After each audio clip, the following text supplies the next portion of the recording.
waa saaxiibayaal weli waxaa soo tarayo warbixinadii ugu dambeeyay ee ahaa in nimankii qaadanayay leejada ay gebi ahaanba amar diida ku sameeyeen kana soo horjeedeen wixii ay dowladda watay oo ahaa in dukaamada la baaray la ganaaxo ee la xiro deegaano badan ayaa la sheegayaa in si toos ah looga soo eriyay xabado looga soo eriyay qaarkood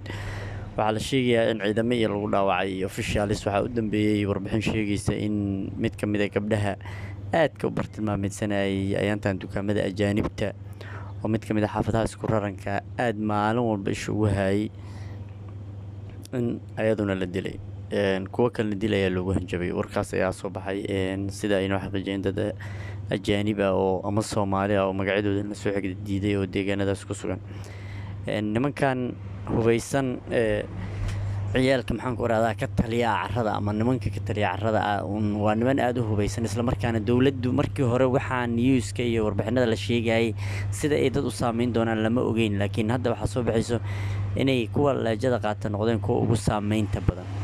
oo ayagu ayba tahay wax shaqadooda hadda la kala qaadanayo wayna ku qasbanaadeen marka inay sameeyaan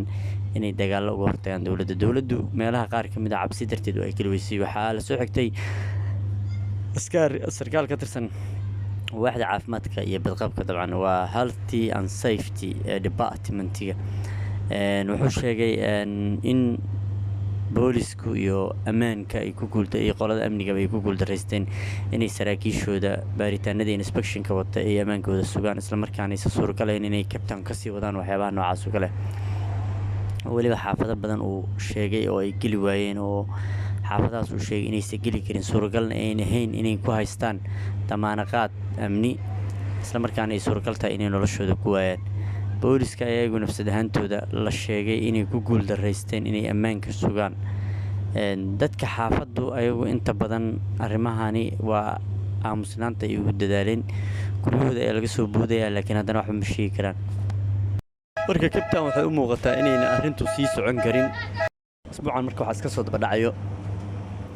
news aan u wanaagsanin maqalkeeda dowladda arrintaani waxaa loo xiray dad badan oo dukaamo iskale sida la sheegayo oo ayagu nafsad ahaantooda laga shaki qabo inay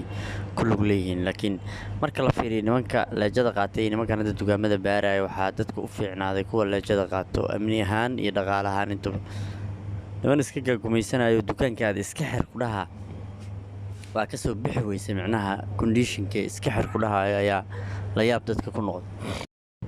haddii diiwaangelintii sharciga registrationka ay dadka dukaamada u direen xitaa ma fiirinayaan oo shaqadooda waa un dukaanka xir guri dham oo buuxo oo alaab wada taallo waxbaa laga helaa shay dilaacsana laga helaa meesha waa lagu dhex shaqaynayaa koobka biyaha ku cabtaa laga helaa weelka cunada ku cunto xitaa meelaa saaraysaa wax kaloo samayn karta ma jira laakiin weelka wuxuu dhex yaallaa dacaska jeexan xaa wadataa cabitaanka meesha dhulka yaalla waxay tahay firiijkan xitaa cabitaanka furan ku jiro waxyaabo qofka uuna ka bixi karin la yimaadeen marka waa waxay ku qasbanaadeen dadka ajaanibta marka runta la sheegay inay la macaamilaan dadkan